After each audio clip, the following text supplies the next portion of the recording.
On termine avec François-Olivier Gisbert qui nous a accompagnés depuis le début de cette émission spéciale. Alors voilà, si vous n'avez pas été là hier soir et pas depuis le début, il faudra en tirer quelques leçons de ce premier tour-là. Qu'est-ce qu'il faut retenir? D'abord, le phénomène Macron. Il faudra peut-être cesser de l'appeler le phénomène maintenant qu'il est peut-être en tête du prochain tour. Hein. Ouais, alors il y a une formule de Marcel Pagnol qui pourrait bien résumer le phénomène Macron, comme on disait. On ne dira plus. Tout le monde disait, je vous fais avec l'accent, tout le monde disait que c'était impossible. Un fou est arrivé et il l'a fait. Voilà. Alors quelle performance? Je crois que c'est ça qu'on retient. Hein, ouais, c'est-à-dire que faut que ça, le fou.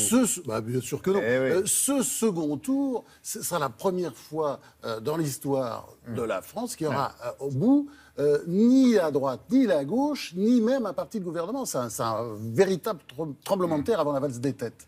À lui tout seul et sans un parti, mais avec un mouvement. Avec un mouvement en marche, mais qui vient à peine de créer. Ça vous a pas échappé qu'hier soir, il a prononcé 3 fois le mot patriote dans son Ah discours. oui, mais ça, bien entendu. C'est-à-dire, on voit très bien, mais attendez, c'est le grand parti attrape-tout aujourd'hui. Il ramasse de tous les côtés. Et de toute façon, on peut être européen et patriote. C'est ce qu'il essaie de démontrer pendant toute la campagne. Et que ce mot-là n'appartient pas à un camp. Voilà, et que si on aime la France, on peut très bien aimer la France en étant européen. Alors du côté du Front National, est-ce que Marine Le Pen va se heurter à ce que l'on appelle le plafond de verre? C'est-à-dire c'est un vrai plafond, sauf qu'on ne le voit pas. Et le code là-dessus... Écoutez, le problème du plafond de verre de Marine Le Pen, c'est que vous avez remarqué quand même, il n'arrête pas de s'élever, le plafond de verre. Il est quand même très haut. Oui. Et moi, je crois que ce qui va se passer là, c'est de toute façon, elle va siphonner des électeurs chez Mélenchon. Elle va aussi siphonner des électeurs chez Fillon, bien entendu, parce qu'il y a toute une partie de la droite qui pense qu'on lui a volé sa victoire. Et puis, en attendant, elle va continuer après la défaite qui est plus ou moins annoncée, parce que, bon, on ne sait jamais, il ne faut jamais dire jamais, elle va avancer lentement mais sûrement, avec dans le viseur 2012. 2012, parce que c'est clair qu'elle est en piste pour 2012. Elle l'avait bien dans le viseur déjà. Hein. Oui, elle l'avait dans le viseur, mais finalement, peut-être pas tant que ça. Il faut peut-être attendre encore un tour. Bon, 2022, ça dépendra, 2022, ça dépendra de ce qui aurait été fait pendant ces 5 ans. Allez, on termine avec les perdants.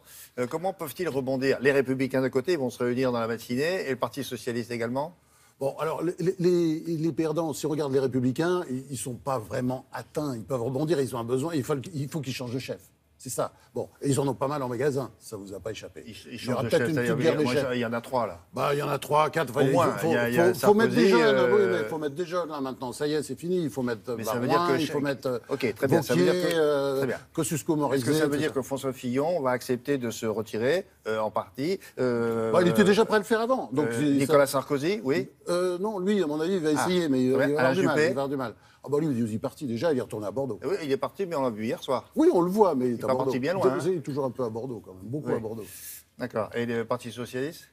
Le Parti Socialiste, c'est un peu la Bérésina, il faut bien dire. Hein. C'est-à-dire que le pauvre Hamon, là, le frondeur frondé, à quoi il a réussi à quoi?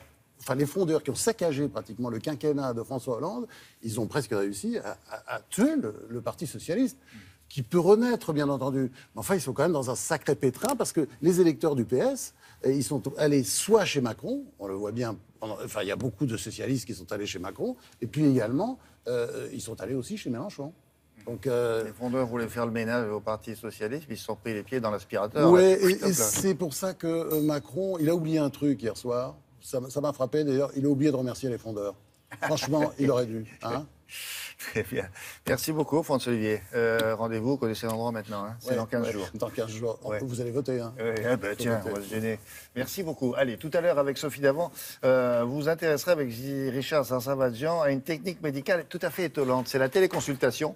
Et figurez-vous que ça permet notamment de traiter un AVC. Comment font-ils? Vous allez voir ça. Merci de nous avoir suivis pour cette édition spéciale. On se retrouve demain, de toute façon. Bonne journée.